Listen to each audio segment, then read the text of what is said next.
Hey, I wanted to share with you this incredible resource. I get questions a lot about toxins in the products that people are using and what's safe and what's not.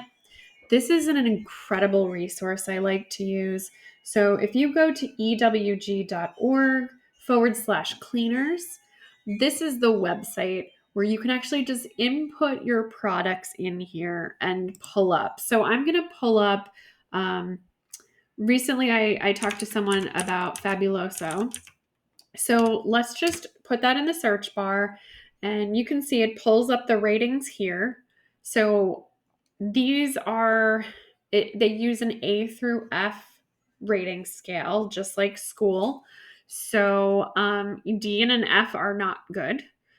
So I'm gonna just click on. This is one that I think is pretty commonly used. This fragrance, this spray. So you can see some of the health concerns with this product, and the low, low and low, high, moderate, some.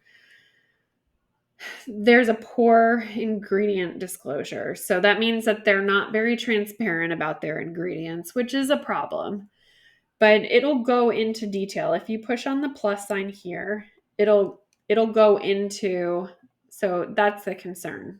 They're not sharing what they're using. But it goes into the colors. Again, these are not specific. But so this ingredient here that they're using, the high concern is cancer, moderate concern, respiratory effects.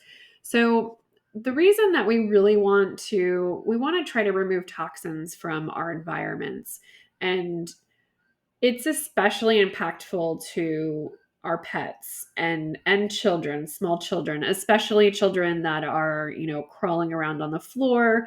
You just think they're being exposed to that at a different level. Most adults aren't laying on the floor, they're not in it. You might be if you have a small child, but so the risk of exposure to our pets and to children is much higher than adults. So we really want to eliminate these from our environment. So let's go back and look at something like, Tide. This is another common product.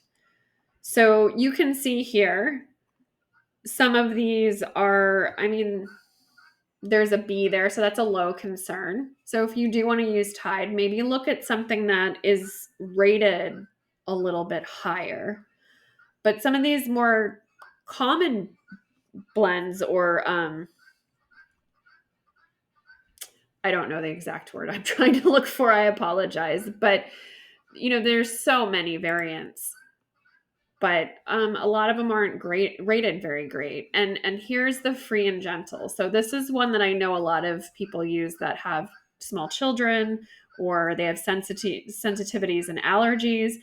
And, it's deceptive. This is greenwashing. This is what people talk about greenwashing. They're using a language on here that indicates that it's free and it's gentle, but it still has quite a few risks.